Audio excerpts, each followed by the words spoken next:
What's up everyone? Thanks for clicking through to another video. Today I'm talking about running shoes. It's a pair of running shoes I've spoken about before and they surprised me the first time I wore them, but I've had a chance to put 50 Ks, actually nearly 60 in them worth of running, and wear them in a whole heap of different conditions, I guess. It's helped me form some more solid opinions on the shoe, and that's what we're going to talk about today. This is the Asics Gel Noosa Tri 13.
Thank you to everyone who subscribed. If you're watching and you haven't subscribed, find that button and subscribe.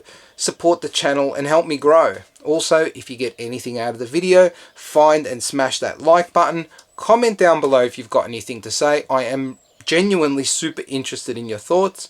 And if you've got Instagram, head on over there and check it out.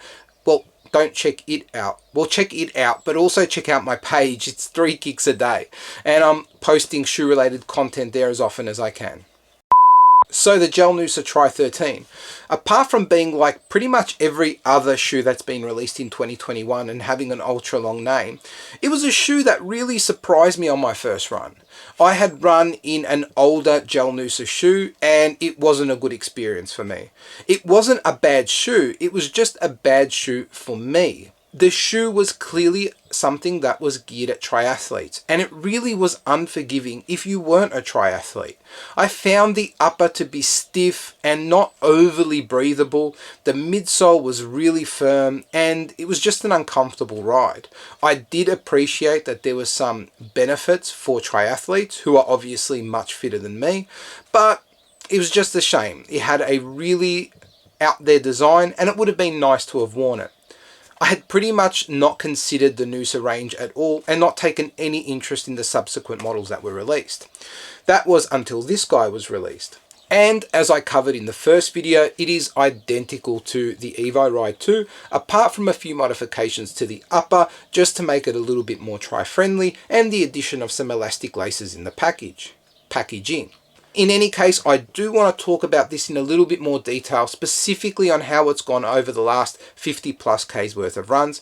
But before we do that, I do want to talk about what the shoe is, and what it is a neutral road running shoe with an engineered mesh upper sitting on top of Asics' guide sole platform. We've got 26mm of stack in the heel, 21mm of stack in the forefoot, giving us a 5mm drop. That's something that I may have got a touch off in the original video, but the drop is still as I had originally advised. And it is a 7.9 ounce or 224 gram running shoe in a US men's size 9 that fits true to size. Now we can finally get to the progressive thoughts, starting with the outsole, and the outsole has held up incredibly well. Not that I would expect it to be in bad condition after only 50 Ks, but I've had more of an opportunity to test it in a lot of different scenarios. What we've got here is Asics' AHA Plus rubber compound, I believe it is, and from a traction perspective, it hasn't skipped a beat. There have been a lot of wet, rainy days here where I live in Australia, and I have never had an issue with the outsole. The other part that one would be concerned about, I suppose, is durability, and it's still really early to comment on how durable the outsole actually is. What I can say is that it seems to be showing relatively low signs of wear, but on some of the high impact areas around the medial side of the shoe, as I have a tendency to overpronate a bit, there is a little bit of smoothing of those not flex grooves, but those indentations in the rubber. Nothing significant. I think we've got good coverage of rubber that is fairly lightweight and does the job really well for the intended need, I guess, of this guy, which would predominantly be speed or longer distance type of running. Moving into the midsole, and this has been an absolute joy to run in. The midsole itself, which is the guide sole platform, is made up of two types of foams. On the top part of the midsole that makes contact with your foot, we've got the Flight Foam Light. It is a firmer compound, and then on the bottom part of the midsole that makes contact with the ground, we've got the Flight Foam Propel, which is a softer compound. The design of the guide sole platform is obviously a rocker type of design, and you can see that with this pronounced sort of forefoot area that sort of goes up. I don't know the technical term. With rocker designs, the tip of the foot is usually firmer. And so the idea behind having a softer compound that makes contact with the ground is that as you make your foot strike, the midsole itself can mold to the ground in the way that you've hit the ground, but because the tip of the shoe or the rocker part is firmer, it will kind of launch you off into your next stride. And in practice, it just works really, really well. It is not a shoe that is only for those who crave speed, but when you pick up the pace, it is just a joy to run in. I always talk about how a shoe goes when I dial down the speed, because something that's really important to me is I don't want to feel like I'm being penalized in a shoe when I dial down the speed, because I have a tendency to do that. I'm not an ultra fit runner, but I enjoy running, and I enjoy having bursts of speed on my run. It's just that I can't sustain it for a long period of time. And so the need to be able to be versatile and dial that speed down a little bit while retaining comfort is something that's important to me. I had originally enjoyed my run, but I expected that the more I ran in it, the more I would find out that it is a speed orientated shoe.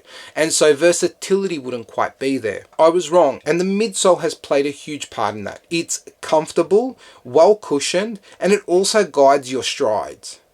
That's a thing, isn't it? Guides your strides. That's a guide sole.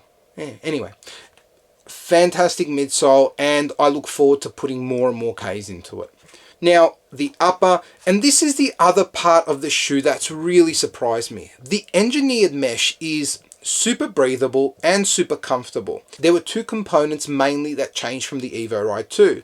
One of those being the absence of a pull tab in the heel in the Evo Ride 2 and less padding around the tongue. I think there may also be a little bit less padding around the heel as well. I actually think that Asics have nailed the padding situation in the Noosa Tri-13. I can't imagine wanting more. I've got to say, I think Asics have nailed the blend of cushioning and lightweight comfort in this particular model. I actually can't imagine wanting any more padding around the heel or tongue area.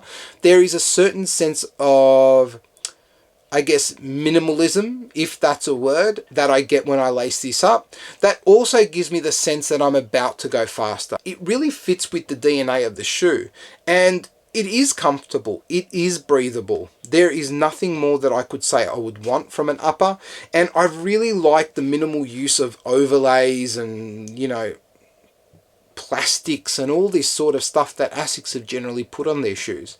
Outside of running, I have worn the gel Noosas to the odd gym session, and they did what they were meant to do. I don't think that they offered any more or less stability, and because of the stack height being a little bit lower than something like the Zoom X, I found stability to be less of an issue in activities that didn't involve running. It was a really comfortable shoe, and something that I think is more versatile than maybe anyone would think, just given its association to being a triathlete's type of shoe.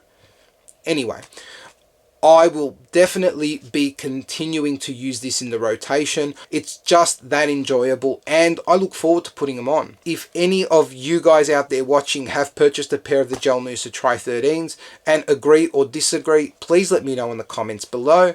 But until the next video, laters.